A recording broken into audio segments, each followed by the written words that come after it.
Hola, buenas tardes.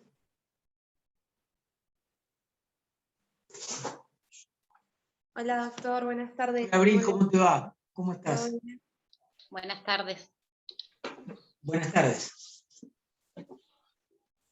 Bueno, faltan poquitos minutos para dar comienzo a la tercera clase de Historia del Derecho Indiano. Son 3 unidades que versan sobre el segmento histórico que va de la conquista del Río de la Plata hasta 1810, que le podemos denominar como derecho indiano o legislación castellana o legislación de Indias, conforme a los autores específicos de estas unidades, que son Ricardo Levene, Ricardo Sorraquín Becú, Eduardo Martiré, Víctor Tau Anzuate, que son bibliografía muy específica, como hemos aclarado en las dos charlas, la de ayer y la de la semana anterior, pero la bibliografía general básica, conforme el plan de estudios acreditado por la CONEAU, dentro de la órbita del Ministerio de Educación, es el texto del ex titular de cátedra, Julio Furundarena, que consta de 3 manuales, ¿de acuerdo? Ahí ustedes tienen toda la materia, todas las unidades temáticas, que van a entrar para el primer y para el segundo parcial. Y después está discriminada por unidad, como habíamos charlado las veces pasadas, las bibliografías específicas. Por ejemplo, para Rosas, que va a estar dentro del primer parcial, estaría Los Hermanos Irasusta, Adolfo Saldías, Historia de la Confederación Argentina, Historia Argentina de Ernesto Palacio, bueno, en fin. Para hablar del radicalismo, Gabriel del Mazo, Moisés Levenson, Emilio Ravignani, José Luis Busanich, en fin.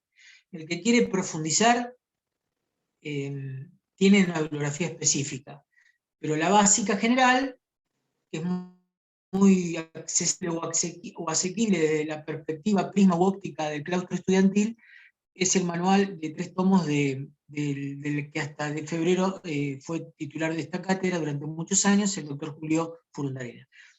Lo digo Doctor, varias veces, aunque llega al hartazgo, para ponernos de acuerdo, digamos, en un punto clave que tiene que ver con el aspecto bibliográfico. La fecha de evaluación, la metodología de evaluación, seguramente, bueno, ayer la vimos a Melina, pero siempre está con nosotros desde principios de año, abril, que les va a facilitar a través de, creo que tienen un grupo de contacto, ¿no? De WhatsApp o como fuere, así que todas las cuestiones que tengan que ver con temáticas operativas o instrumentales lo hablan con Abril. ¿Está bien? sí, eso les iba a decir, chicos, que hace unos días les mandé, pero ahora les voy a volver a mandar los PDFs del doctor Fruntarena ya digitalizados para que lo puedan ir leyendo desde ahí o ir imprimiéndose unidad por unidad, ¿sí? Pero todo está digitalizado, no tienen que gastar, excepto que les guste leer del papel, lo pueden leer desde la computadora, no hay problema. Sí, igual Perfecto. Está lo digitalizado, compartieron, no ¿eh? tiene que poner un peso. Y están todas las unidades temáticas, pero si ustedes quieren beber de fuentes específicas, en el programa, por unidad, está discriminada la bibliografía. ¿Quedó claro eso, no? A mí me gustaría, por ejemplo, que el radicalismo lean Emilio Ravignani o José Luis Busaniti, por ejemplo, que fueron diputados nacionales del radicalismo durante el primer peronismo, que son textos extraordinarios. Gabriel del Mazo, que influyó en la reforma universitaria argentina y en Perú. Pero bueno, nadie los constriñe u obliga a leer la fuente específica, la bibliografía específica, pero con la bibliografía general que está digitalizada, como bien decía Abril, ustedes no tienen que más que leer, ¿no? Desde la compu o bien la bajan al papel, como bien decía la ayudante alumna anteriormente, ¿no? Uno está acostumbrado, que es de la escuela vieja, digamos, al texto, al manual, al libro, ¿no? Pero bueno, eh, entiende, y más sumado al contexto pandémico, me parece que está perfecto. Bueno, ese tema ya creo que lo hemos hablado siempre, la cuestión de la bibliografía y de las fechas y la metodología después para evaluar. Hoy no estoy en condiciones si va a ser por multiple choice o va a ser a través de la oralidad por Zoom. La última vez tomamos con el sistema del cuestionario múltiple, siendo la estadística muy favorable para para los estudiantes, ¿no? Bueno, estamos en condiciones de empezar. ¿Qué les parece a ustedes? No sé el promedio general de universo de alumnos que tenemos inscrito abril, y más o menos la otra vez vinieron los mismos alumnos, por lo menos a mis clases, pero creo que debe haber algún que otro alumno más. Sí, en general vienen entre 20 y 25. Ya estamos entonces, bien.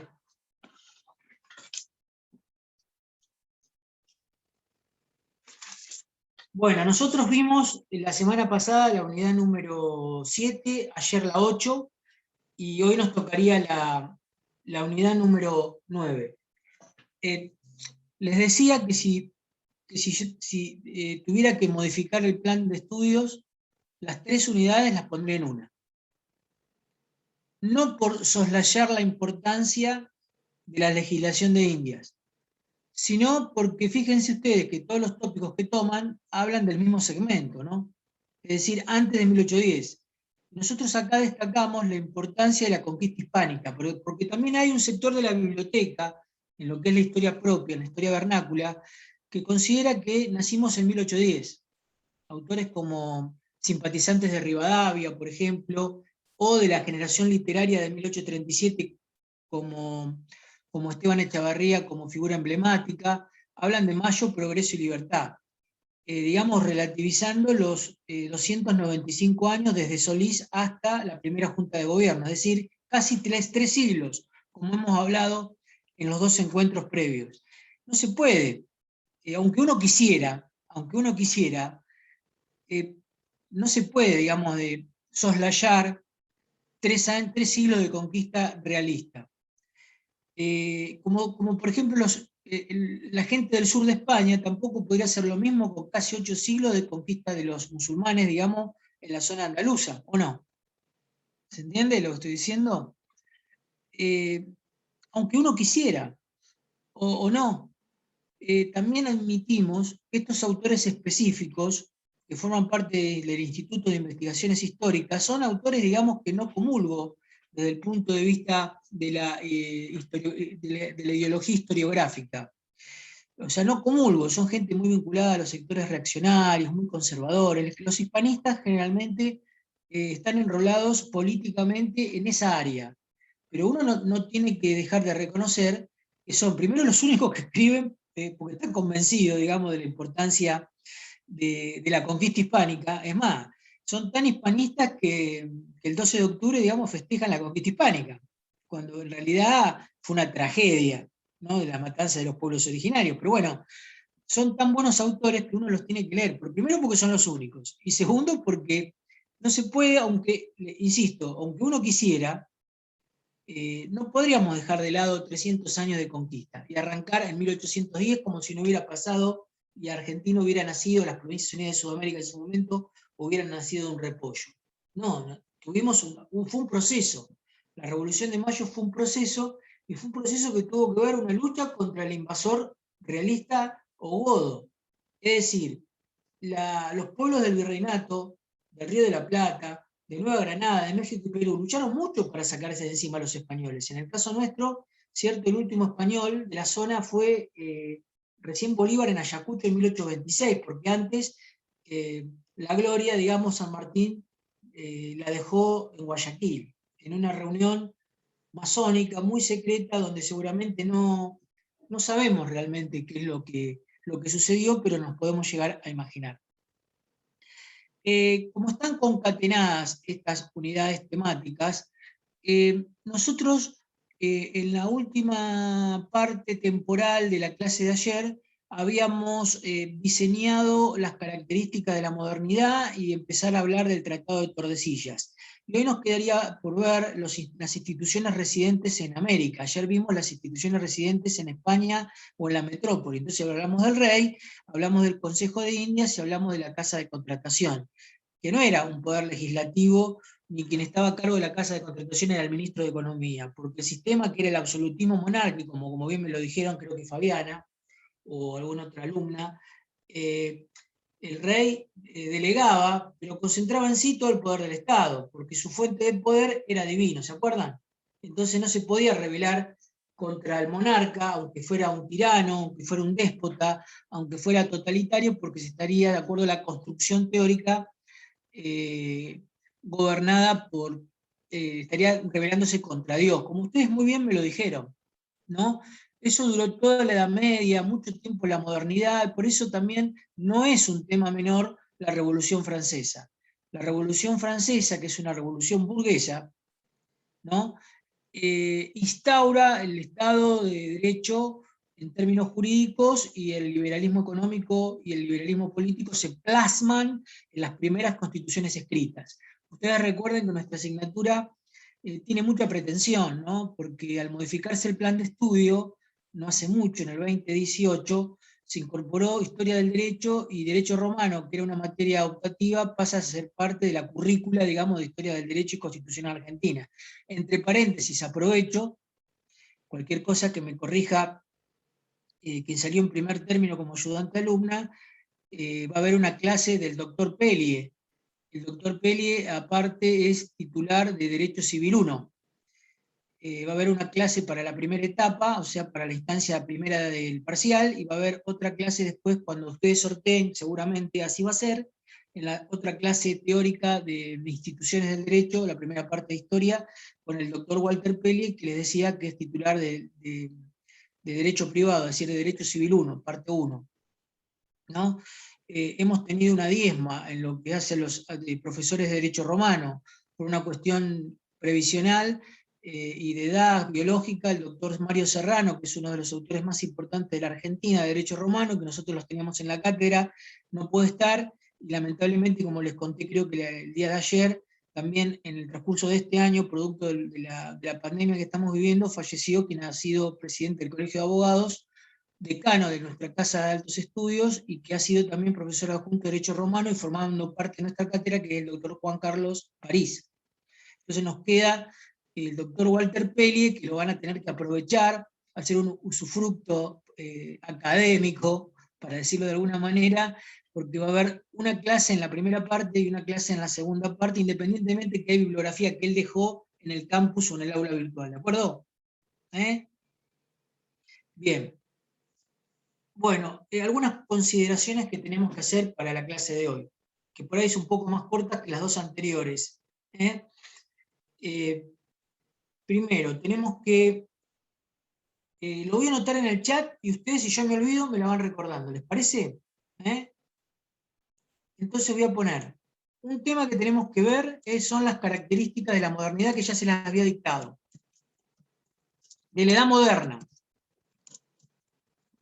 o la modernidad, ¿está bien? Otro tema era el Tratado de Tordesillas, que quiero hablarlo con ustedes.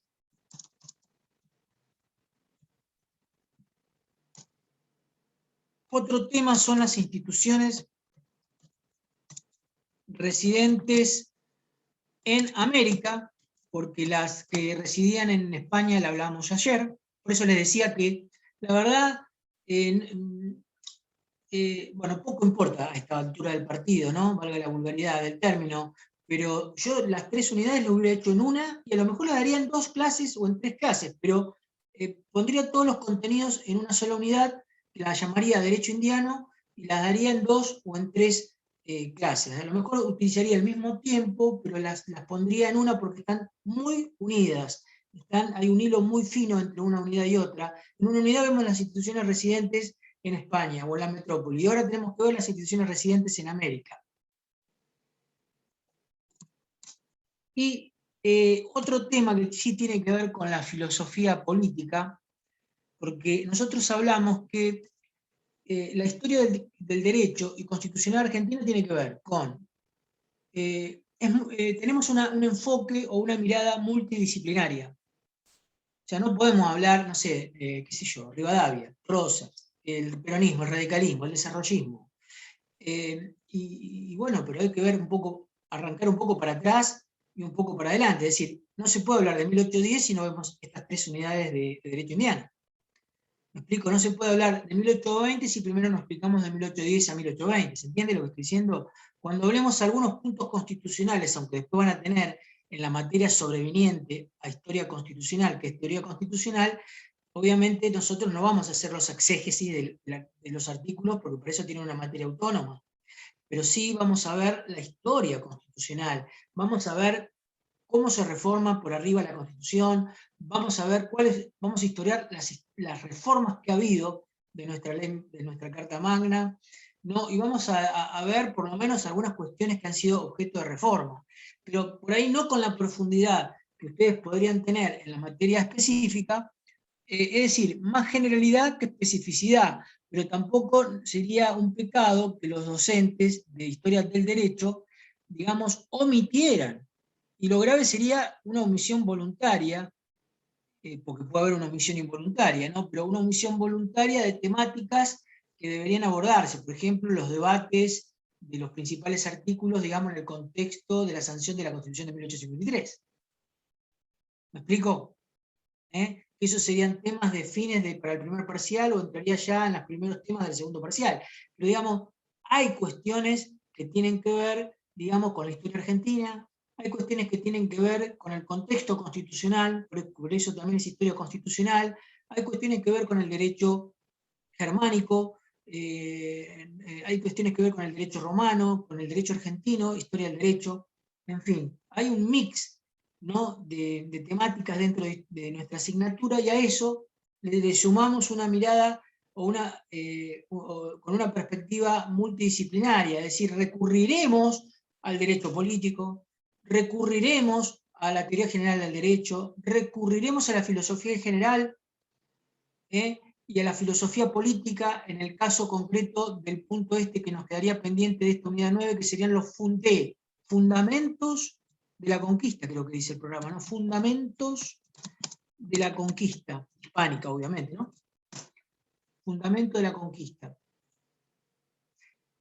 Recurriremos al derecho constitucional, a la sociología económica, a la sociología política, a la sociología general. Es decir, hay una mirada obviamente dentro del universo de las ciencias sociales. Está claro, el derecho forma parte de las ciencias sociales. Como diría el doctor Mario Serrano, lo nombramos hasta hace poco, dentro de las ciencias sociales es la ciencia más rígida. Economía, sociología, derecho, política, sociología y derecho, digamos, es la tríada de las ciencias sociales, pero el derecho, según el docente de esta casa de alto estudio, que ya no da más clases, pero que dio muchísimos años clases, 40 años por lo menos, el doctor Mario Serrano decía que el derecho es dentro de las ciencias sociales, obviamente no es biología, no es medicina, no es una ciencia dura, es una ciencia del espíritu, pero es más dura que la economía, es más dura, ¿cierto?, que más rígida en su objeto y método que la sociología, etc. También esto es objeto de debate, de polémica, ¿no?, dentro del campo de las ciencias sociales, ¿no?, más que la historia, ¿no? Bueno, bien, empezamos entonces con el Tratado de Tordesillas, con las características de la modernidad. Yo les había dictado en el día de ayer algunas de las características de la modernidad, o sea, no es que son esas y solo esas que le dicté, podría haber más, simplemente puse, es más, omití una de las características, ahora que me estoy acordando, por ejemplo, el surgimiento del capitalismo. Fíjense lo que uno omitió, que en la edad moderna nace el capitalismo. Surgimiento de la burguesía.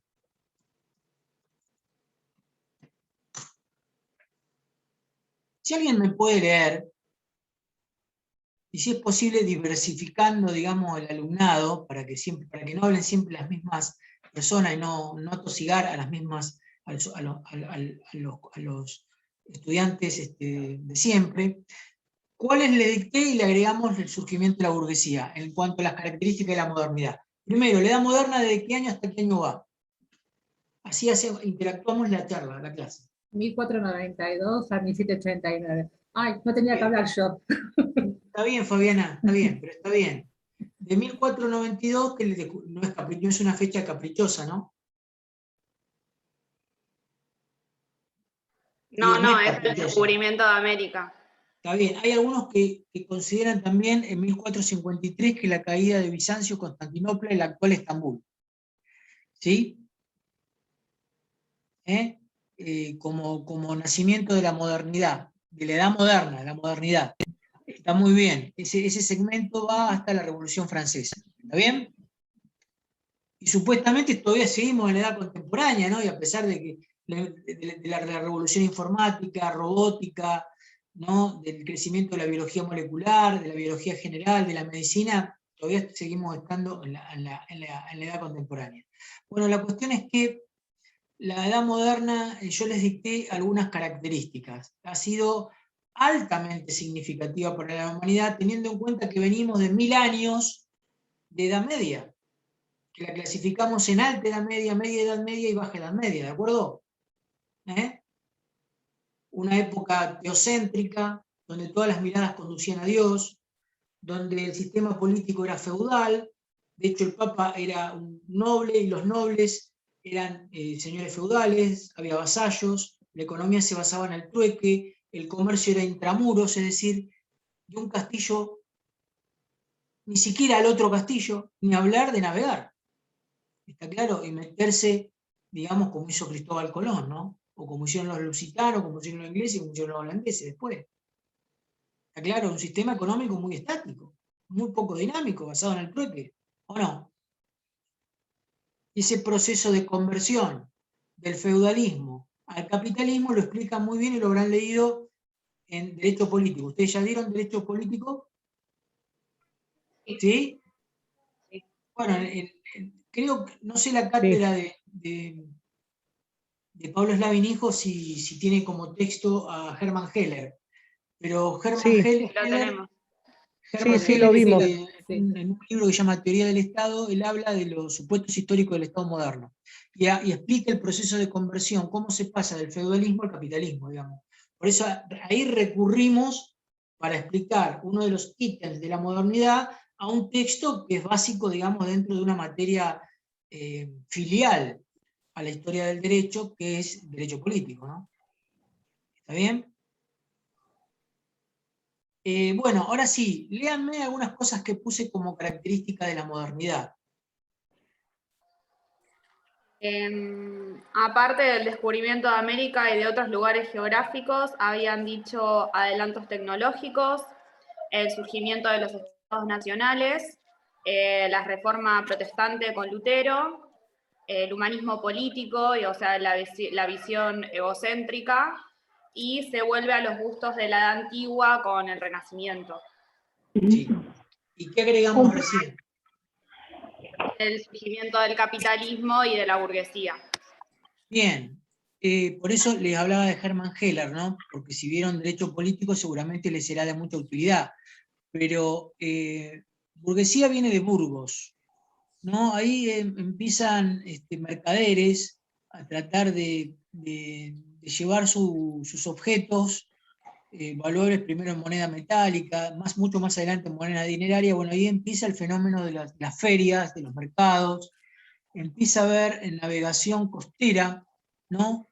Y empieza a haber comercio extramuros, ¿no? Empieza a haber una banca que va desplazando, primero en la modernidad, digamos, los primeros burgueses se alían con el señor feudal más importante, es decir, no querían que haya varios señores feudales, es preferible que haya un rey solo déspota, un solo señor feudal absolutista, que haya varios feudos. Entonces, en una primera instancia, la primera burguesía, digamos, la naciente, está en un contexto de alianza, ¿no? con un señor feudal poderoso, destruyen el sistema feudal e instauran el absolutismo monárquico como sistema político. Es decir, prefieren hablar con uno solo y no hablar con varios. No sé si se entiende, se comprende lo que querían hacer ellos. En la Revolución Francesa, que da lugar a la edad contemporánea, ya directamente la burguesía, porque fue una revolución burguesa, no se alía con el déspota, con el monarca absoluto, ¿cierto? Sino que directamente lo desplazan. ¿Me explico? Lo desplazan y se meten ellos a gobernar. ¿Está? ¿Está claro? Fíjense cómo son revoluciones burguesas, la francesa y las que vienen en esa época. Ya la burguesía toma el poder político, en su momento tenían el poder económico, endeudaron al rey con guerras, ¿no? Y después lo desplazan cortándole la cabeza literalmente en la Revolución Francesa, ¿no? E instaurando, digamos, la democracia liberal burguesa. ¿Está bien? Bien. Hablamos del humanismo político porque la visión era egocéntrica, a diferencia de la Edad Media que era teocéntrica. Hablamos del descubrimiento, como dijo Catalina, no solamente de América, sino también de otras regiones.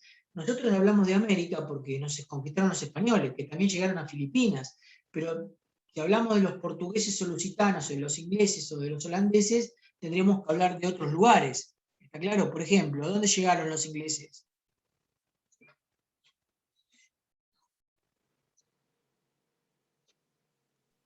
A ¿A dónde llegaron los ingleses? América del Norte, a la India, a, ¿Sí? bueno, más a Sudáfrica, ¿no? ¿Sí? Los holandeses también llegaron a Sudáfrica. Sí, sí.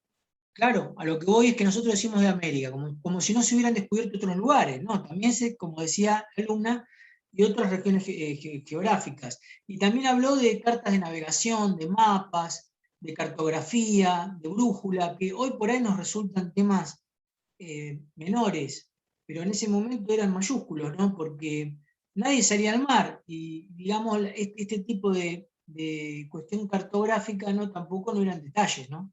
Eran temas significativos. Hablaban también del surgimiento del Estado Nacional. Nosotros habíamos charlado que hubo dos países que recién se unificaron, Italia en el siglo XIX y Alemania antes de Hitler con Bismarck en el siglo XX. Entonces esos dos países, Italia y Alemania, se unificaron muy tarde, por eso dentro de Italia, ¿quién fue el canciller florentino que escribió El Príncipe y que denunciaba a la cúpula católica que prefería que avancen los vándalos y no la unificación de la península itálica? Italia estaba fragmentada, ¿no? Dentro de Maquiavelo. Florencia era un país. Estaban los Medici, que eran mecenas, de ahí Leonardo da Vinci, Miguel Ángel, Renacimiento cultural, maravilloso, vuelta a los gustos arquitectónicos, estéticos en general, de la Edad Antigua, ¿no? Pero estaba el Reino de Nápoles, el Estado Pontificio en Roma, la República Oligárquica de Venecia. En cambio, con el casamiento de los reyes católicos, Fernando de Aragón e Isabel de Castilla, dijimos que no era un matrimonio biológico solamente, sino que fue un matrimonio político, ¿no? Surge el Estado español. ¿Sí? ¿Quién es ese personaje italiano que es demonizado? Que es demonizado. Maquiavelo. Nicolás Maquiavelo. Parece que lo conocemos solamente con el fin justifica los medios, ¿no? Que en realidad eran, bueno, eso lo habrán visto en derecho político, me imagino, no quiero tocar muchos temas que ya han visto. Luego no es bueno siempre repasar al padre de la ciencia política. Maquiavelo fue el primero en El Príncipe que habló de la palabra Estado, ¿no?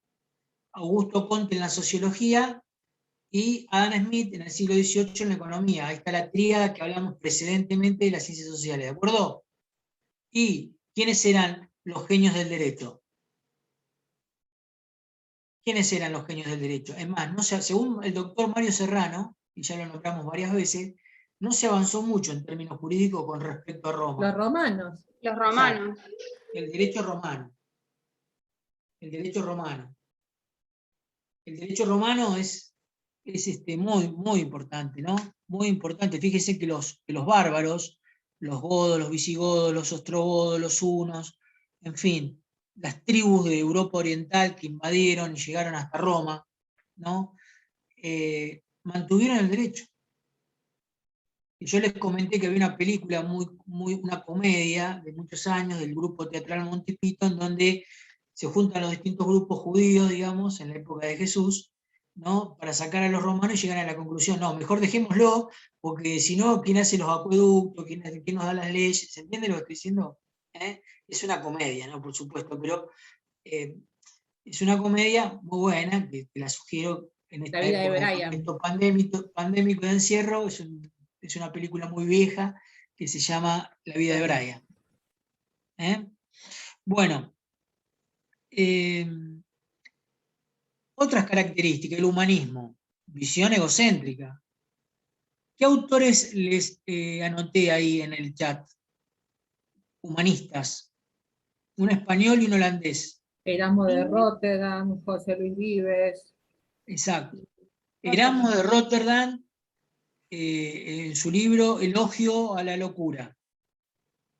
Y José Luis Vives era no el artista colombiano de reggaetón ese, estábamos hablando de José Luis Vives, el humanista español de la modernidad, ¿cierto? ¿No? ¿Está claro? Eran textos muy importantes donde había una mirada humana de la historia, no una mirada que desembocaba en Dios, una suerte de, y acá recurrimos a la filosofía general de Baruch de Spinoza.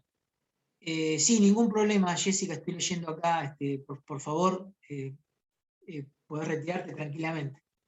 Debe estar grabada la clase, porque yo no sé mucho de eso, seguramente Abril ya está grabando, así que no hay ningún problema. La clase queda grabada y después se sube, así que no hay problema por eso. Bueno, Después entonces vamos a tener cuidado con lo que hablamos, a ver si nos pasa como la profesora esa, ¿cierto?, que dijo barbaridades, ¿no? En el secundario. La verdad que algunas de las cosas que dijo comparto, porque me parece que no hay que decirlas, ¿no? Así, me parece muy feo. Más allá de lo que estuviera diciendo, era Me la forma, parece- ¿no? Como que no estaba muy bien psicológica ni psiquiátricamente por los modos, ¿no? Más allá de que tuviera razón o no en lo que estuviera diciendo. Catalina, no vi el video, pero vi las opiniones, Tremendo. me parece, la verdad, vomitivo. Más allá de que Claro, por ahí porque algunas Verlo cosas. un minuto era una cosa, No, o sea, no, sacada de un no. psiquiátrico. sí, porque la No, base del debate, siempre hay que tratar de. Mirá, la historia es muy difícil. Obviamente, esta mujer tiene una patología de base, ¿no? Claramente, ¿no? Pero es muy difícil la objetividad en la historia, ¿no? Porque, y con esto ya les cuento algo de historia y pasamos a los temas que nos corresponden, para no desviarnos del eje. ¿No? Félix Luna, no sé si lo sintieron nombrar. Es un autor que estuvo con Frondizi, después colaboró con Alfonsín, y que tenía una editorial, todo es historia, muy conocido. Félix Luna decía que en el Parnaso, que en el cielo de los dioses griegos, se iban a encontrar dos personajes de la historia argentina. Uno, Bartolomé Mitre, que todos lo ubicamos, ¿no? Que fue presidente argentino, ¿sí? Y otro, Ángel Vicente Peñalosa, que capaz que lo sintieron nombrar, el Chacho Peñalosa, que era un caudillo riojano, ¿no? Ustedes saben que el Chacho Peñalosa, esto se va a ver en el segundo cuatrimestre, le cortaron la cabeza, coroneles mitristas. Entonces él decía, Félix Luna, que en el Parnaso, en el cielo olímpico, se iban a encontrar y se iban a dar un abrazo. Y Arturo Jaureche, que forma parte de la bibliografía específica, para algún tema, no me acuerdo cuál, decía que en todo caso Mitre lo va a poder abrazar, pero el Chacho con un brazo solo porque con el otro va a tener la cabeza que le cortó Mitre. ¿Me entienden? Entonces, es muy difícil conciliar la historia, ser objetivo en la historia, porque todos, por alguna arista se desprende, ¿no? La cuestión ideológica historiográfica, pero otra cosa es la historia panfletaria, ¿no? Lo burdo, ¿no, Catalina? La cuestión, digamos, grosera, vulgar, ¿no? Panfletaria, embanderada, sin posibilidad de que haya bibliografías, digamos, divergentes. Yo siempre doy bibliografías antagónicas para que el alumno pueda leer. Después el alumno lee seguramente lo que les resulta más cómodo en función de la aprobación. Pero uno está obligado, por lo menos uno, de dar bibliografías, no sé, Morenista, Ernesto Palacio, Rodolfo Puigros, Los Codillos de Mayo, una visión morenista, Ernesto Palacio, una visión saavedrista, perdón.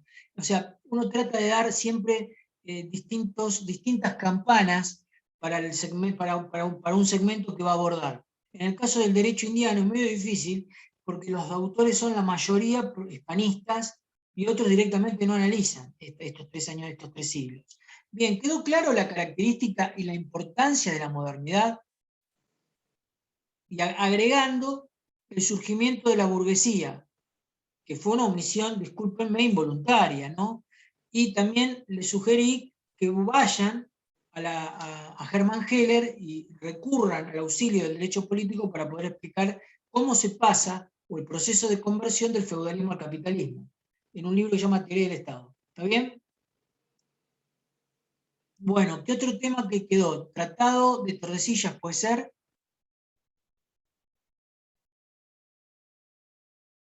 Y algo vimos igual la clase pasada. ¿Me lo pueden recordar? Porque es Fue la, muy importante el Tratado de Tordesillas. fue la división del mundo entre los portugueses y los españoles. Sí. Como quien habló tiene una gran razón. Dividieron el mundo. Como después de la Segunda Guerra Mundial en Yalta, se juntan los norteamericanos y los soviéticos y también dividen el mundo. O Alemania no estaba dividida en Alemania del Este y en Alemania del Oeste, ¿o no? Lo que era la República Federal Alemana y la República Democrática Alemana, que era la comunista. Después, en 1989, cae el muro, ¿no? Y se desintegra todo lo que era el régimen soviético, ¿sí? Y florecen las religiones, ¿no? Que estaban un poco pisoteadas por la estructura burocrática soviética. Y resurge el Islam en los países ahí en el sur de Asia, ¿no? Etcétera. ¿En qué año fue el descubrimiento? Dijeron, 1492. ¿En qué año fue el Tratado de Tordesillas? 1494. Y yo les había dicho a ustedes que España y Portugal tenían problemas entre ellos por las tierras nuevas, por los nuevos territorios, a quién pertenecían, ¿o no? Había una disputa sobre la propiedad, claramente, ¿o no? Pero los unía a España y Portugal La religión. religión. ¿Y quién era la autoridad máxima del catolicismo en el mundo? El El Papa. Papa. El Papa, que no es Bergoglio en esa época, ¿cierto? ¿Quién era? Borgia. Alejandro Borgia, hermano de Lucrecia Borgia. Obviamente adopta el nombre de Alejandro VI, ¿no?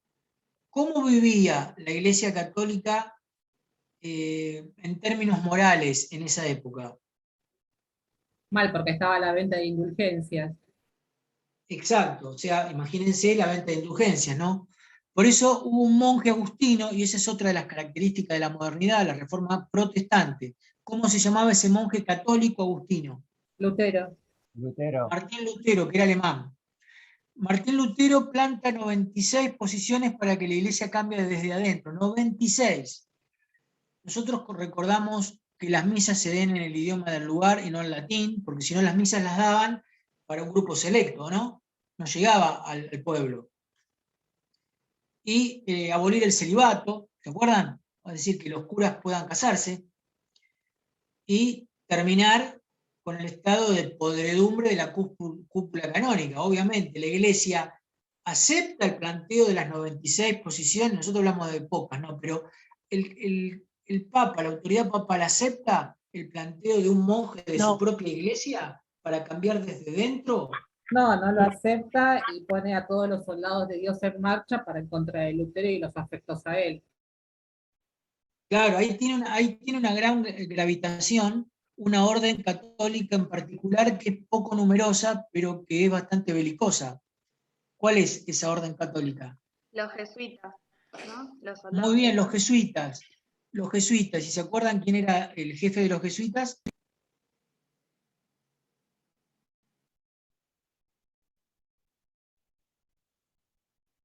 Ignacio de Loyola. ¿Se acuerdan? Entonces ponemos en el chat Ignacio de Loyola. Y bien, como dijo la alumna, eran llamados soldados de Dios. ¿Con quién tuvieron problemas los jesuitas? ¿Con qué dinastía hispánica? Que de hecho, hablamos nosotros que cuando crean un virreinato expulsan, ¿no? Porque en realidad, los jesuitas, ¿qué decían? Borbones, ¿Los ¿no reyes fue? tenían que aceptar las decisiones del Papa o que el Papa tenía que aceptar las decisiones de los reyes?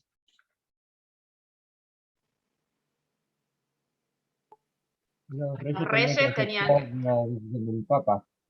Sí, Walter, perdóname, no te escuché bien.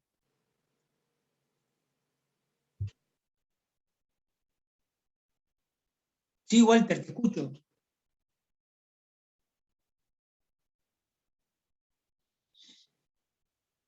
Lo que dijo Walter, que no se escucha ahora, es que los reyes tenían que aceptar la decisión del Papa, que era la máxima autoridad. Y ¿A aparte ustedes los les reyes parece eran que los reyes no iban a aceptar la decisión del Papa? No, Bueno, por eso los expulsaron, los Borbones, ¿se acuerdan? Cuando crean el virreinato del Río de la Plata. Los expulsaron porque les molestaba. ¿eh? Era una orden molesta. Era una orden, ¿cierto?, muy militarizada en ese momento, ¿no? No los jesuitas actuales, ¿no? Pero era una orden, en todo caso, los jesuitas actuales son una orden férrea en términos doctrinarios religiosos.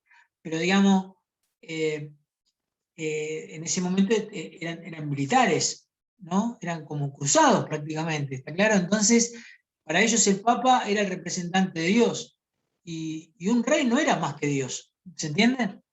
¿Eh? Y ustedes me dirán, pero ¿cómo pueden pensar así? Y bueno, pero era una construcción muy fuerte, ¿está claro? Son gente muy formada. Por ejemplo, en la Argentina hay una universidad privada jesuita, que bueno, ustedes no tienen por qué saberla, pero seguramente la han sentido nombrar, que tiene mucho prestigio académico, que es la Universidad del Salvador. No sé, Abril, si sabías.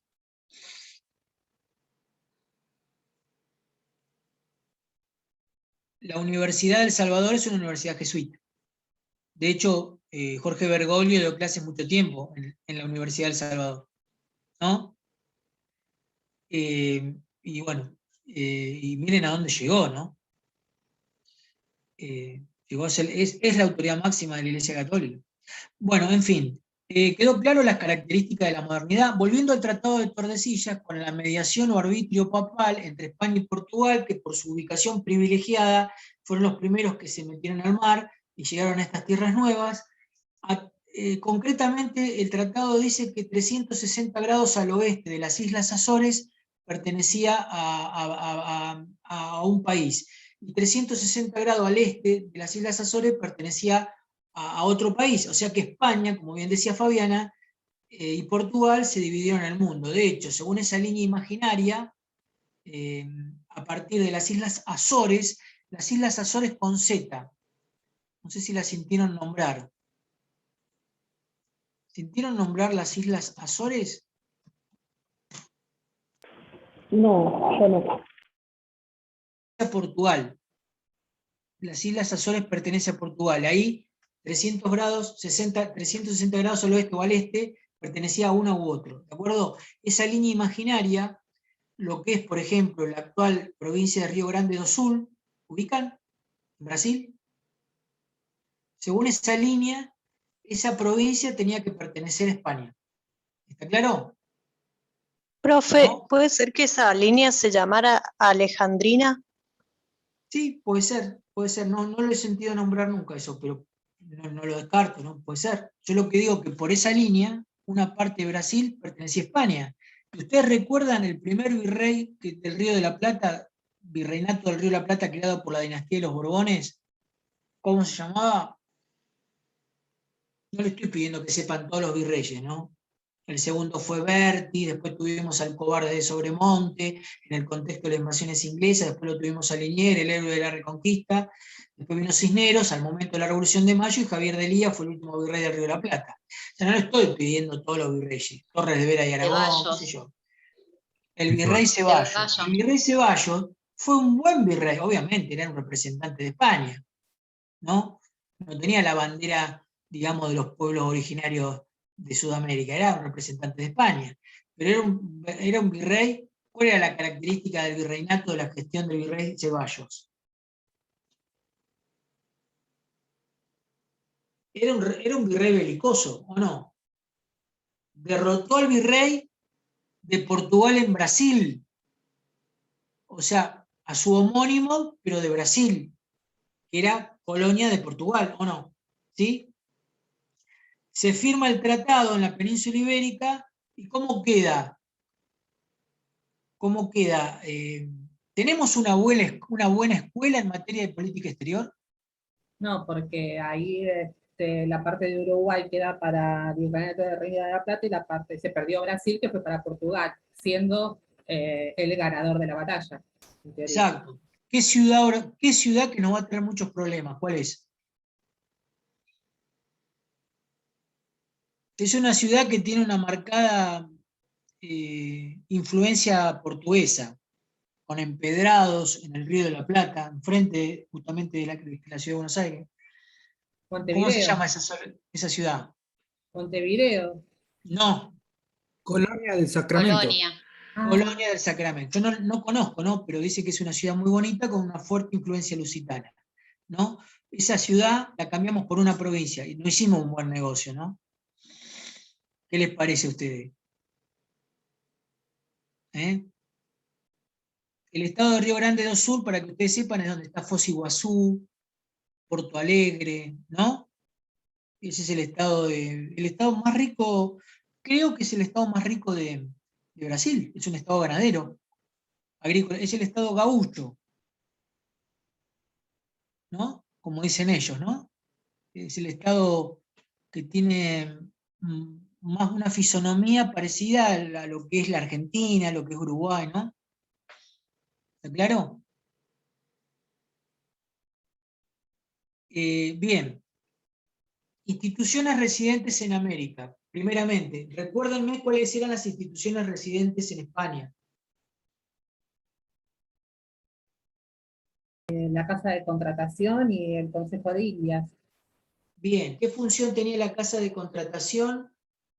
No sé, cualquier otro alumno, Lucas Martínez, Rodrigo Fares, en fin, cualquiera.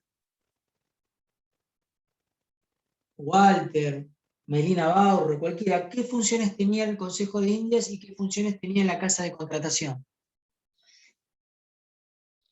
El Consejo de Indias tenía facultades legislativas. Sí. Bien. ¿Y qué leyes? Imagínate, desde 1515 hasta 1810. Algunas leyes nosotros no las explicamos, pero nombramos algunas que son las más significativas, que las anotaron ustedes, creo. Yo se las pasé por el chat. En eso consiste el Leyes contenido de de Historia del Derecho Toro. Indiano. ¿Eh? En algún momento del país de la reforma universitaria, durante la administración de Frondizi, en la UBA se estudiaba Historia del Derecho Indiano con autonomía académica. Era una materia autónoma. Y se estudiaba estas leyes, o sea, todas las leyes se estudiaban las leyes, acá las estamos nombrando nada más. ¿Se acuerdan las ordenanzas de Alférez, las leyes de Toro? Sí. Se las dicté, ¿no? ¿Por el chat? Sí. ¿Sí, Melina? Sí. Se las dicté por el chat, ¿no? Sí. ¿Y saben qué me olvidé? Otra omisión involuntaria. Hubo un cura español que defendió a los indígenas y hablaba del buen trato hacia los pueblos originarios. Digamos, era una excepción a la regla violenta, ¿no? Se llamó, y por eso vale la pena, no es ocioso hablar de este hombre, Fray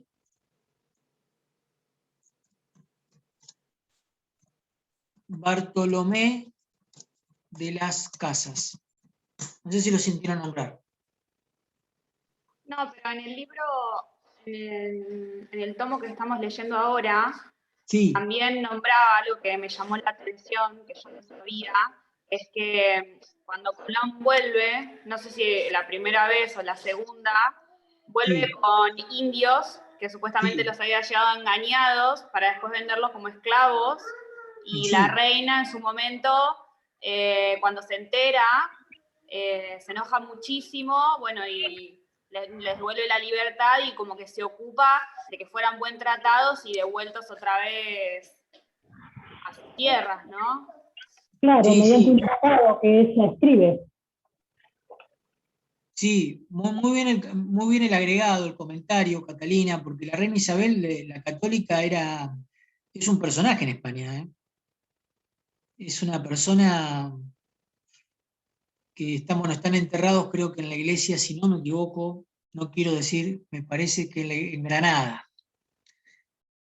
En Granada están enterrados. Y es una institución. Isabel la Católica es una institución. Y este clérigo, les decía que era una excepción, porque es un hombre que luchó inmensamente en favor de los indígenas, que eran los propietarios naturales de las tierras del invasor. El invasor era, digamos, los españoles, los portugueses, los ingleses, los holandeses, ¿no? ¿Está claro? Bueno, simplemente destacar el rol de evangelización, ¿no? Y de defensa de los pueblos originarios de Fray Bartolomé de las Casas. Las leyes de Toro, la ordenanza de Alférez, son de las tantas leyes que emanaron del Consejo de Indias. La Casa de Contratación tenía funciones de qué características. De regular el comercio entre España y América. Bien, ¿y ambas en qué ciudad se encontraban? Sevilla. En Sevilla, bien. Bien, ¿y cuál era la autoridad política máxima que residía en España o en la metrópoli? El virrey. El virrey, ¿está claro? El virrey. Perdón, el rey. El rey. El rey. Que nosotros vimos la dinastía Habsburgo y la dinastía de los Borbones. Bien. Ahora sí, vamos a hablar de las autoridades residentes en América. ¿Quién era el representante del rey en América? El virrey, ahí sí. Virrey. ¿Cuántos virreinatos crearon los Habsburgos? Ya lo sabemos, ¿no? Pero para remarcar el concepto. ¿Cuántos virreinatos crearon los Habsburgos y cuántos crearon los Borbones? 3 virreinatos. 4. Los 2 primeros, los México y Perú. La Granada y el Río de la Plata. Habsburgos, bien. Y Río de la Plata y Nueva Granada, los Borbones, ¿de acuerdo? La Casa Real Habsburgo, ¿de qué origen era? Alemán. Alemanes, Y la Casa Real de los Borbones, Franceses. franceses, francés. Carlos I, Pío V y Felipe II, auge de España, siglo XVI. Gobernaron prácticamente todo el siglo hasta la derrota en 1598 de la Armada Invencible de Felipe Solán, de Felipe II contra los ingleses, contra la Armada Británica, que ahí empezaron ellos a adueñarse del mar y del poderío marítimo internacional y mundial. ¿Cómo se los llamaba? Austrias. mayores, Bien, la descendencia, Austria es menor. Austrias menores, la enfermedad que padecían muchos de ellos, Sífilis. los austrias menores, hemofilia, bueno, y después termina en el desenlace con una nueva dinastía que es la de los Borbones, que crea 2 nuevos virreinatos, el nuestro del Río de la Plata y el de Nueva Granada, como muy bien dijeron ustedes. ¿Cuál era el sistema económico antes de pasar a las autoridades residentes en América? ¿Cuál era el sistema económico que instauró España para con sus indias, para con sus colonias? Monopolio. Sí. ¿Podía comerciar entonces cualquier colonia de España con Inglaterra, con Francia, con Holanda, con Portugal, o solamente No. con España, con la metrópoli? No, solo con España, porque era un Muy bien, por monopolio. lo tanto, dijimos varias veces, aunque llegue el hartazgo, ¿cuál es la otra moneda de la cara si una es el monopolio? El contrabando. contrabando, Y en 1810, ¿qué pasa con el contrabando? Se adopta una política librecambista, ¿no? Por lo tanto, no es necesario hacer contrabando, ¿se entiende? ¿Está claro? Porque ya se blanquea algo que era fáctico entre los comerciantes porteños antes de 1810, lo que era el contrabando pasa a ser libre cambio, ¿de acuerdo? Bien. ¿Quiénes irrumpían los pesados buques y flotas de galeones españoles en el mar Caribe? Los piratas. Sí, los bucaneros, los filibusteros, que estaban bajo orden de qué imperio. Inglés. Bien, ¿y qué piratas ustedes conocen que existieron? Morgan. Fue gobernador de Jamaica, Morgan. Sí. Murió de sífilis también. ¿quién más? Hawkins, Cavendish, y uno de los más conocidos, Sir Francis Drake. O sea, la reina le nombró Sir Francis Drake, por los trabajos realizados para la corona británica. ¿Está claro? Hago un comentario al pasar, pero que tiene que ver con esto. En Netflix hay un documental, una serie documental sobre toda la historia de la piratería de Inglaterra y toca mucho, ¿no? Cómo pasaron de ser básicamente trabajadores, o sea, piratas, para trabajar después directamente para el Estado inglés. Claro, claro. Nosotros también tuvimos un corsario. ¿Quién fue? De origen francés, que inclusive ocupó cargos en la Armada Argentina, ¿no? Bueno, el almirante Brown era de origen irlandés, ¿cierto? Pero tuvimos un corsario nosotros también. Bouchard, dijo ayer. Hipólito Bouchard. Hipólito Bouchard fue un patriota, ¿eh? Un patriota que también luchó para la defensa de la integridad patria, pero también tenía facultado porque la concesión de patentes de corso era una facultad del Congreso. Me explico, en la Constitución de 1853 y recién se deroga en 1994. Solamente la costumbre contra el eje hace que, bueno, obviamente un presidente no puede, un Congreso constitucional no puede otorgar, digamos, licencias de esas características. De todas maneras, hoy en día la piratería marítima, por ahí hay en algún lugar allá por Asia, ¿no? Existe, pero sobre todo hay más piratería de qué característica. Bueno, no viene el caso, aérea, ¿no? ¿Cierto? Bien.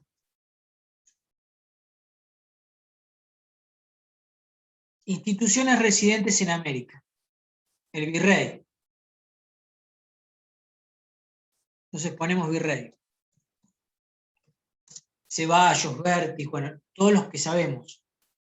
Dijimos que Buenos Aires y Paraguay dependían de qué virreinato antes de la creación del virreinato del Río de la Plata. Del Perú. Del Perú. Del Perú.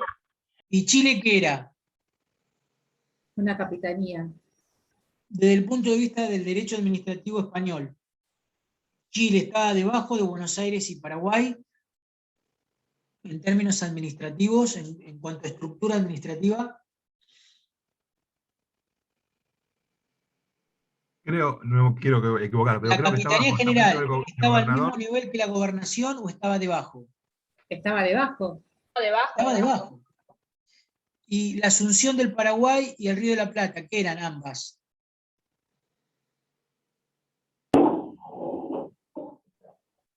Si las dos eran gobernaciones. Una era más importante que la otra en términos de la estructura administrativa, estoy hablando.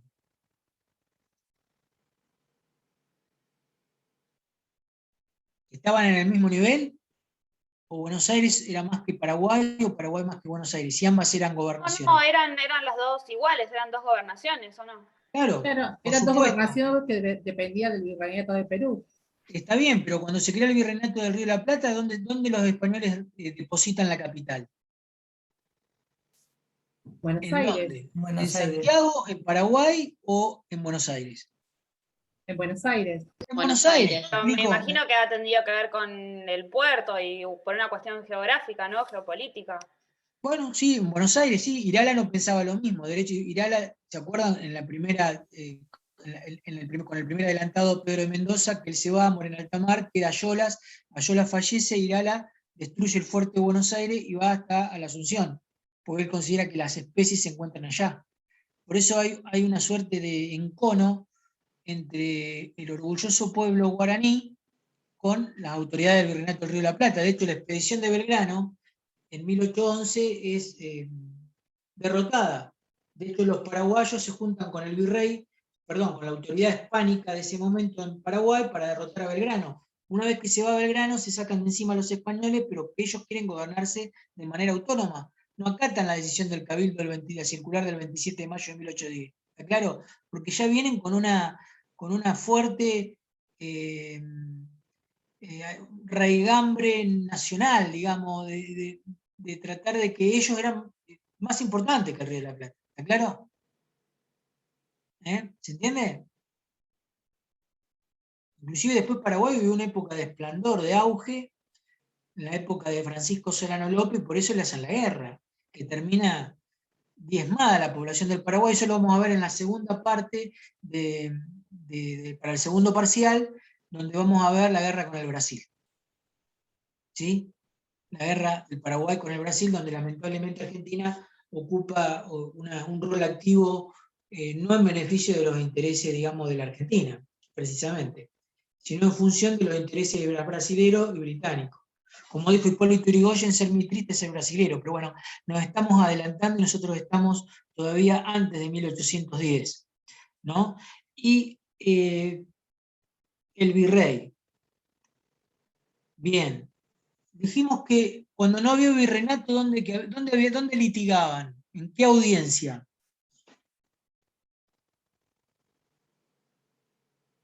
¿Dónde litigaban los ciudadanos del Río de la Plata cuando no había En Perú, virreinato? Éramos una gobernación.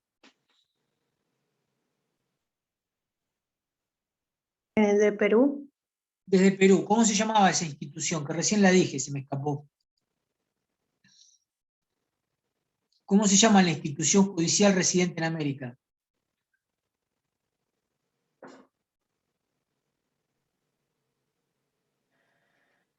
AU.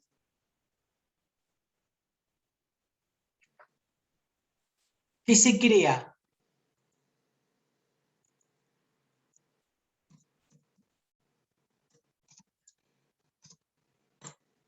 ¿Ahora sí? Se crea la Audiencia de Buenos Aires. El fuerte, que era la función que tenían los adelantados, que firmaban una capitulación con el rey, y tenían, a diferencia de los conquistadores, fundar un fuerte, que es la base de las ciudades y que es la base de lo que es el derecho público provincial, que hasta hace muy poco también era una materia optativa, creo, derecho público provincial, ¿no? Que ahora, me imagino, es absorbida por historia del derecho también y por teoría constitucional.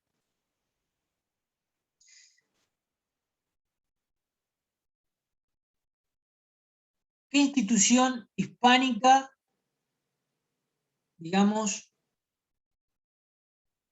tiene un raigambre y que es la base del derecho público provincial?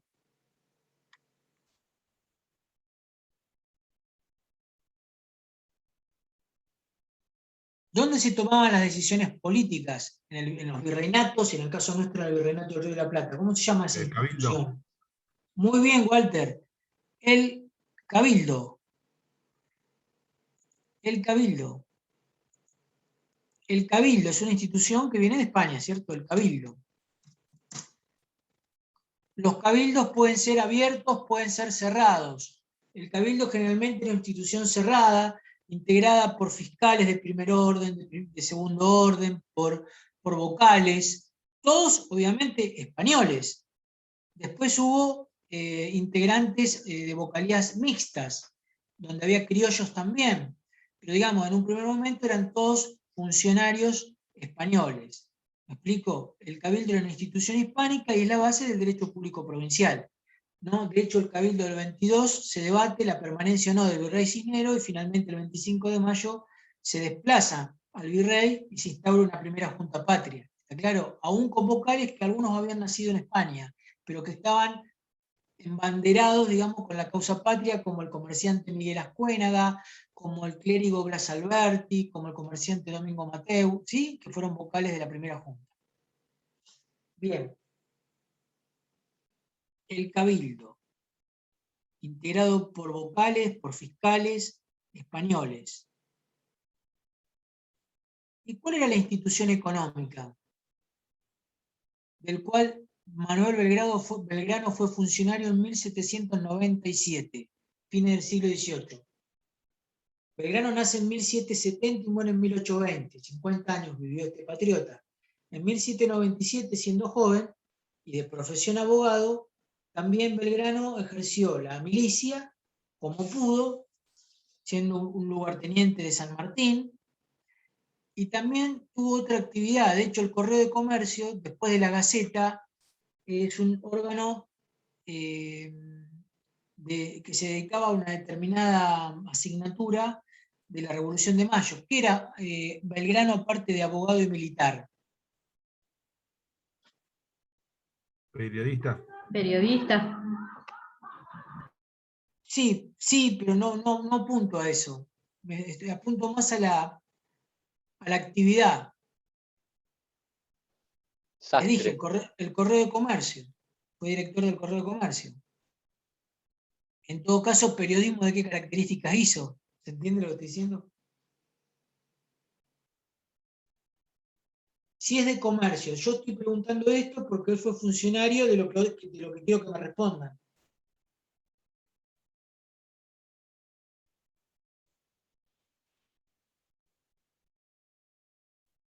Fue el primer economista de la Argentina. Belgrano fue el primer economista de la Argentina, después Hipólito Vieites. ¿Me van siguiendo? Belgrano fue economista y en carácter de economista integró ¿qué institución que nos falta para terminar las instituciones residentes en América? ¿El El Real. consulado? ¿Cómo, perdón? ¿El consulado? Muy bien. ¿Quién habló? Fabiana, ¿sí, no? Sí, sí. El Real Consulado. Belgrano, vamos a poner, fue funcionario.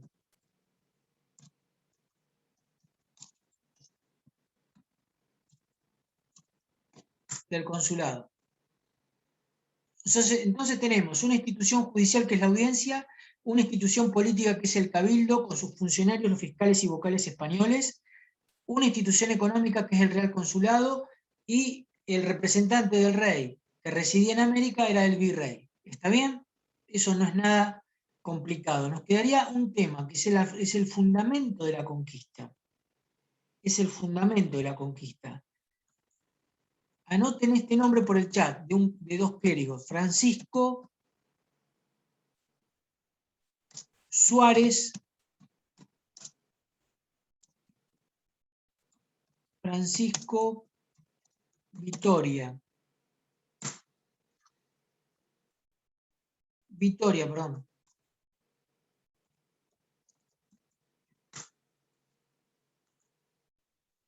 Clérigos españoles de la orden de los dominicos, si no me equivoco.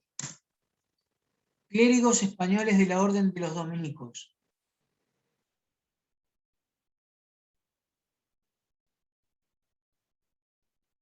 Sintieron hablar de Francisco, estamos hablando del fundamento de la conquista hispánica. ¿Sí? ¿Cuál es el fundamento de la conquista hispánica? ¿Cómo justificaban los españoles la conquista? Entonces nosotros pusimos en el chat dos clérigos católicos de la orden dominica, ¿no? Si no me equivoco, la Universidad FASTA tiene gente del Opus Dei, pero fundamentalmente son dominicos tucumanos. ¿Me explico? Es una orden católica, digamos, lo llamaban en un momento la época de los curas propietarios. ¿Me explico? Obviamente dentro del orden católico hay otros como los franciscanos, como los salesianos que son de oficio, los franciscanos que son más involucrados con la pobreza, los jesuitas que son férreos defensores de la ortodoxia católica, hay más órdenes, ¿no? Las carmelitas descalzas, la orden que creó la Madre Teresa de Calcuta, que vive, digamos, en la miseria, en la pobreza y trata de vivir la Biblia, digamos, ayudando de los lugares donde más se lo necesita. Digamos que tienen poco que ver desde mi óptica, si bien son órdenes católicas, los dominicos con las hermanas misioneras de la caridad, creo que así se llama, ¿no? La orden de la Madre Teresa de Calcuta, las misioneras de la caridad, ¿no? ¿Sí? Bien, Francisco Suárez y Vitoria fundamentaron, ¿y saben qué decían ellos? Que la soberanía pasa de Dios al pueblo, pero el pueblo la cede al monarca. O sea, miren cómo justifican la conquista hispánica. ¿Me van siguiendo? sería interesante que ustedes pudieran leer en el texto del doctor Furundarena, o bien en alguna bibliografía específica, o bien de donde sea, cuál era la posición de Francisco Suárez y de Francisco de Vitoria, que eran monjes católicos que justificaron la conquista hispánica con una teoría un tanto particular, es decir, que la soberanía pasaba de Dios al pueblo, ¿no? Y el pueblo la cedía al monarca absoluto. Digamos, es una teoría para justificar la dominación hispánica, ¿no? Pero en fin, ¿alguien puede aclarar un poco más el tema este de Francisco Suárez y de Francisco de Vitoria?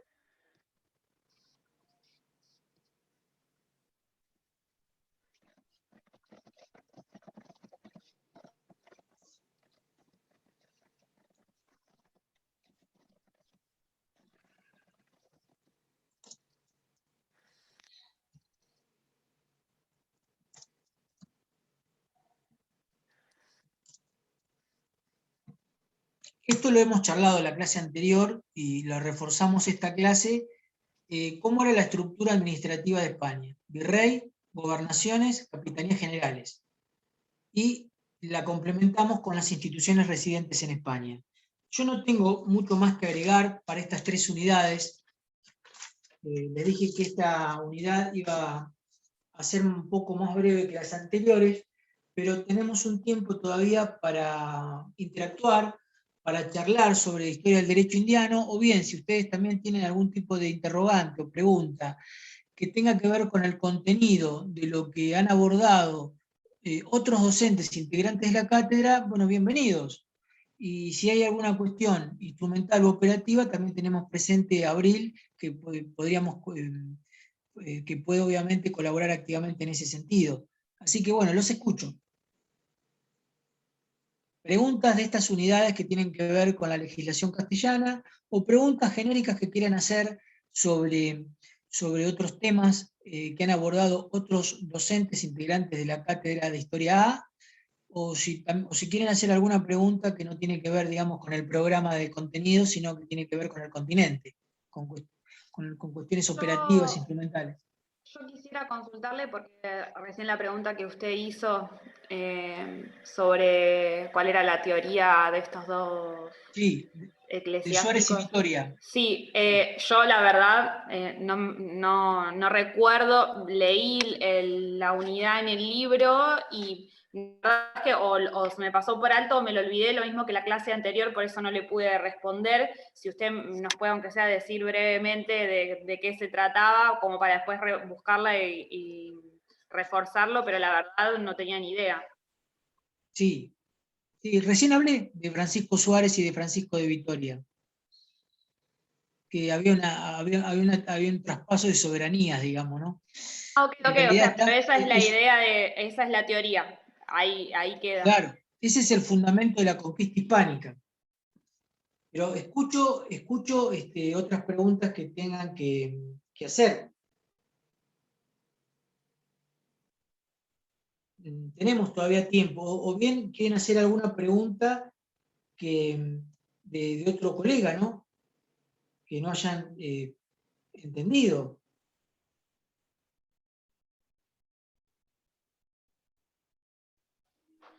Una pregunta, profesor. Sí, ¿cómo no?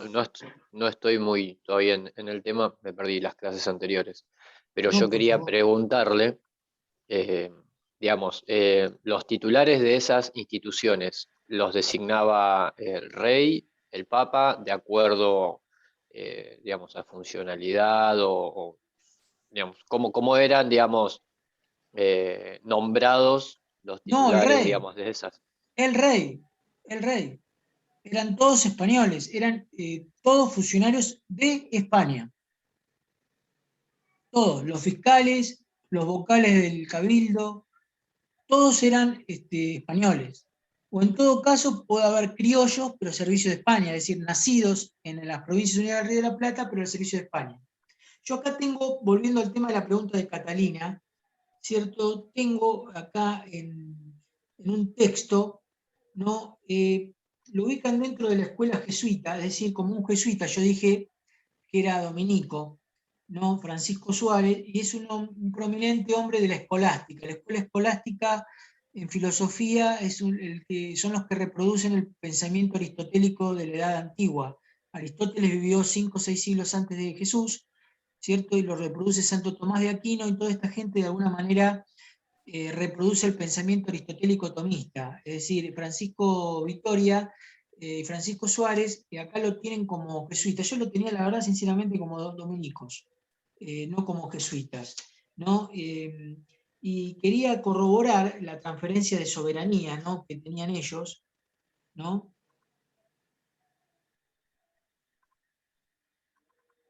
En fin, bueno, pero ustedes el tema de Francisco Suárez lo pueden leer de cualquier lado, ¿eh? Entonces, ¿eran jesuitas y no dominicos? Sí, yo estaba creído que era... bueno, acá dice que toda ley deriva de Dios. Bueno, obviamente sí, era jesuita. Era jesuita. Estaba, compraba todos los premios, digamos, a que era de una orden católica, pero que no era jesuita. Sí. Sí, sí, dice que todo está claro, está claro.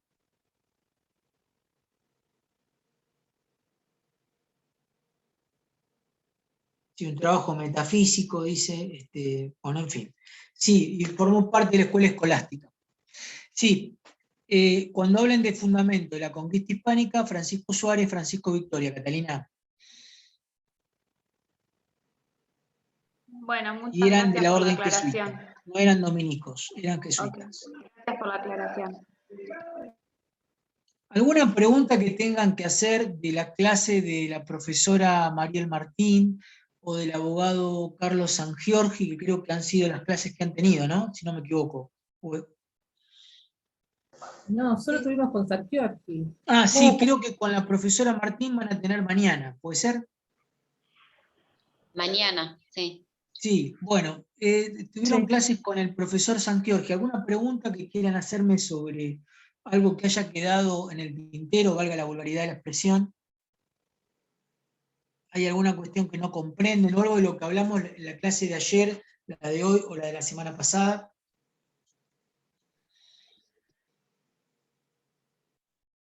No, yo creo que no. La verdad que en los libros de Furundarena está todo súper claro, y lo mismo estas últimas clases, que también han sido bastante repetitivas, supongo que por el contenido de las unidades, también hace que, bueno, al repetir, ¿no? Y ver un poco cómo se une todo, no hay mucho lugar a dudas, menos de mi parte. Sí, sí. Sí. ¿Alguna pregunta? Acá yo les voy a dejar, independientemente que se manejan con Abril, ¿no? Acá les dejo yo mi email de contacto.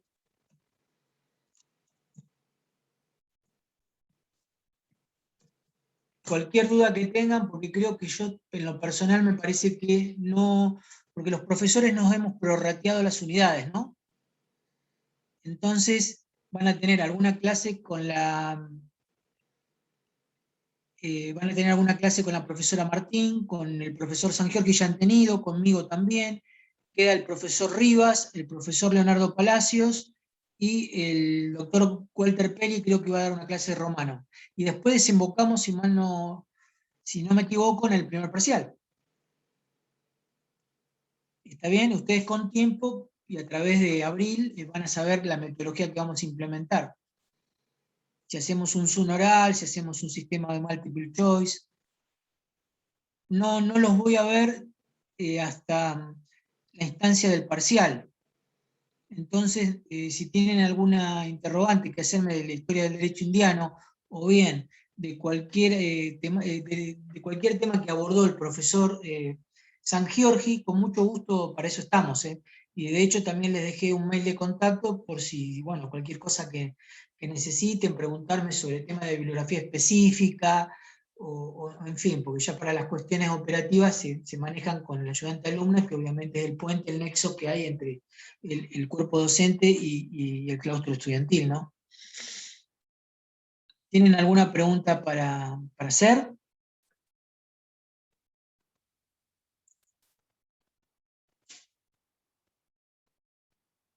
Disculpe, profesor, hay una pregunta en el chat de una compañera. Sí, pero no la entiendo. ¿Cuál es la pregunta? Ah. ¿Qué unidades deben estar leídas hasta esta clase incluida? En realidad, no sé la respuesta. No sé si me ayuda Abril, si ven el chat. Perdón, ahí en el campus virtual, en el cronograma, están especificadas las unidades que se van a tratar clase por clase. Si a usted le parece, yo ahora se los vuelvo a enviar a los chicos con las clases hasta hoy y con las próximas clases para que sepan qué unidades tienen que leer. Y con el tema del campus, no te hagas problema, Sandra, escribime y vemos tu caso en particular, ¿sí? Porque seguramente es una tarde en la carga de alumnos del CIU al campus, por eso todavía no podés visualizar y no podés ingresar. Bueno, Realmente, ahí, si la ahí Sandra está satisfecha con tu respuesta, Abril, así que seguramente en cualquier momento va a poder normalizarse su campus y su aula virtual y va a poder dejar de estar confundida, que es lo que todos queremos, ¿no? Que nadie esté confundido y que pueda llegar a la instancia de evaluación de la mejor manera y sortear, como dije en más de una oportunidad, el obstáculo del primer parcial y no llegar a la instancia de recuperación, ¿cierto? Y la facultad, la unidad académica, fija los exámenes de manera que no choquen con otros exámenes, ¿no? Porque ustedes están cursando, me imagino, otras asignaturas. Sí, una cuestión más, doctor, si me permite aclarar. Sí, por favor. El problema con el tema del campus y el tema de los grupos de WhatsApp y eso, yo si quieren les dejo mi número acá en el chat y me mandan un mensajito, porque todos los problemas son diferentes. Hoy a la noche iban a hacer una carga de datos desde la facultad, desde el CIU al campus, así que seguramente se regulariza para hoy o mañana, pero en caso de que no sea así, me mandan un mensajito, no hay problema. Yo ahora les dejo mi teléfono si alguno no lo tiene. Bueno, les agradezco la asistencia, la paciencia, también la participación que han tenido en el Zoom. Veo que las preguntas en general rondan en temas operativos e instrumentales que tienen más que ver con la ayudante de segunda regular que conmigo. Así que bueno, van a tener sistemáticamente clases, las clases están programadas y están en el grupo, independientemente de que haya algún que otro alumno, digamos, que está con una falta de brújula, ¿no? Como hablábamos hoy, ¿no? Que se va a solucionar en cualquier momento, pero me parece que está todo encaminado, así que está todo programado, la bibliografía, las clases están discriminadas también en días, los profesores que van a abordar esas clases, como dijo Abril, así que está más o menos, está planificado la primera etapa bimestral, y después, bueno, cuando desembocamos en la instancia de evaluación, haríamos lo mismo con la segunda etapa, ¿de acuerdo? Así que bueno, yo me despido de ustedes, les deseo, como decía Napoleón, que tengan suerte, ¿no? Porque la suerte es muy importante, ¿no? Y lo ayudan ustedes con el estudio, y bueno, y esto va, aparte de incorporar conocimiento de historia del derecho, van a pasar el examen y confío plenamente que así va a ser. Así que bueno, me despido hasta la instancia de evaluación. Muchas gracias. Gracias, profe. No, gracias a ustedes. Abril, gracias a vos Muchas también. gracias, Muy amable. profesor. Muy amable, profesor. Hasta Muchas gracias luego. por todo. No, hasta luego, chicos. Adiós, gracias. Mejor para ustedes, ¿eh? Muy claro. Gracias. Gracias. Hasta luego, gracias, doctor. Hasta luego.